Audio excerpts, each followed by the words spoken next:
السلام علیکم ورحمۃ اللہ وبرکاتہ۔ معزز ناظرین کرام، آج ہم جس موضوع پر گفتگو کرنے والے ہیں وہ ہے حسن اخلاق، کہ ایک انسان کے اندر جس قدر نرمی ہوتی ہے یا جس قدر انسان اچھے اخلاق کا مالک ہوتا ہے تو معاشرتی زندگی میں اس کا مقام دوسرے لوگوں سے کس قدر زیادہ ہوتا ہے۔ اور ایک ایسا انسان جس کے اندر نرمی کے بجائے درستی ہو، سختی ہو، سخت رو ہو، تو ایسے انسان کے پاس لوگ جمع ہوتے ہیں یا اس سے بھاگتے ہیں۔ قرآن پاک میں اللہ رب العزت نے نبی کائنات صلی اللہ علیہ وسلم کے متعلق فرمایا، فَبِمَا رَحْمَةٍ مِّنَ اللَّهِ لِنْتَ لَهُمْ وَلَوْ كُنْتَ فَظًّا غَلِيظًا فِي الْقَلْبِ لَانفَضُّوا مِنْ حَوْلِكَ۔ اللہ کی رحمت کے بس آپ نرم دل ہیں، اگر آپ سخت رو اور سخت دل ہوتے تو آپ کے پاس کوئی جمع نہ ہوتا، آپ کے گرد کوئی جمع نہ ہوتا۔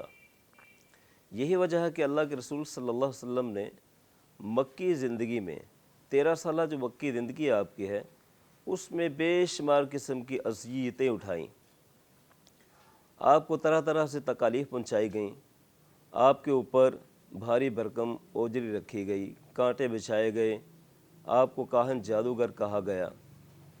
یہ سب معاملات آپ کے ساتھ ہوئے، یہاں تک کہ طائف میں تو اوباش نوجوانوں نے آپ کے اوپر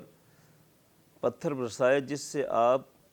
لہو لہان ہو گئے اور آپ کا لہو مبارک آپ کے پاؤں جوتوں پر بھی آ گرا۔ ان سارے واقعات کے باوجود جب آپ مکہ سے مدینہ ہجرت کر کے جاتے ہیں اور مدینہ میں آپ 10 سالہ زندگی گزارتے ہیں، جب فتح مکہ ہوتا ہے تو یہ سارے حالات و واقعات آپ کے سامنے تھے، آپ ایک ایک سے بدلہ لے سکتے تھے،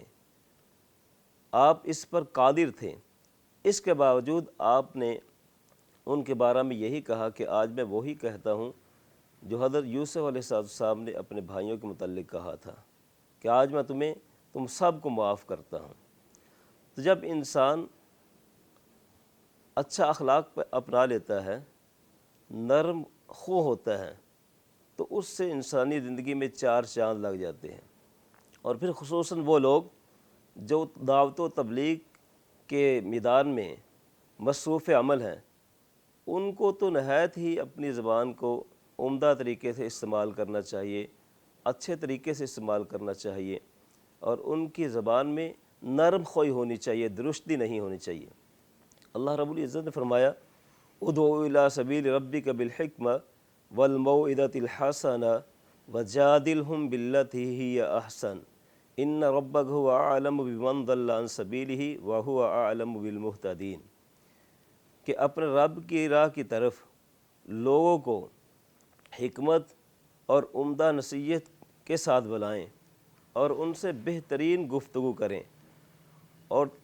تیرا رب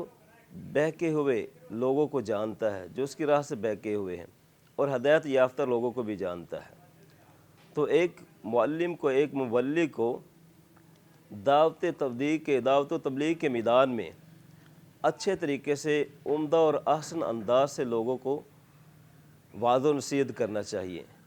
فرعون کے متعلق کون نہیں جانتا فرعون موسیٰ، کہ وہ رب کا کس قدر باغی تھا، دشمن تھا، اپنے آپ کو انا ربکم الاعلیٰ کہنے والا تھا۔ اس کے باوجود جب اللہ رب العزت نے حضرت موسیٰ علیہ السلام اور حضرت ہارون علیہ السلام کو اس کی طرف دعوت کے لیے بھیجا تو کیا فرمایا، وَقُولَا لَهُ قَوْلًا لَّيِّنًا، تم دونوں نے اس کے ساتھ نرمی سے بات کرنی ہے۔ جب انسان نرمی اختیار کرتا ہے تو نرمی اللہ رب العزت کو پسند ہے۔ نبی کائنات صلی اللہ علیہ وسلم نے فرمایا، ان اللہ رفیق یحب الرفق ویؤتی علی الرفق ما لا یؤتی علی العنف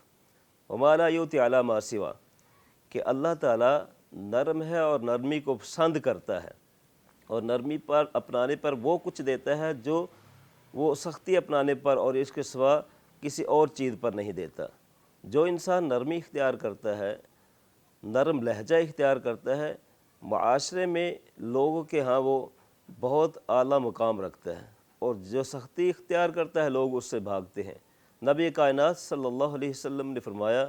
کہ کل قیامت کے دن لوگوں کے میزان میں جو سب سے بھاری عمل ہوگا وہ اچھا اخلاق ہے، حسن اخلاق ہے، عمدہ اخلاق کا ہونا ہے۔ تو لہٰذا ہم سب کو چاہیے کہ معاشرتی زندگی بسر کرتے ہوئے، لوگوں کے ساتھ معاملات کرتے ہوئے، یا دعوت و تبلیغ کا میدان کیوں نہ ہو، دنیا کا کوئی بھی میدان ہے، وہاں ہم نرمی سے بات کریں، عمدہ طریقے سے بات کریں،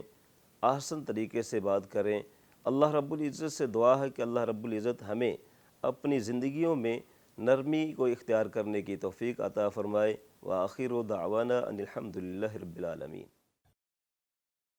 زندگی شعور سے، الحکمہ انٹرنیشنل۔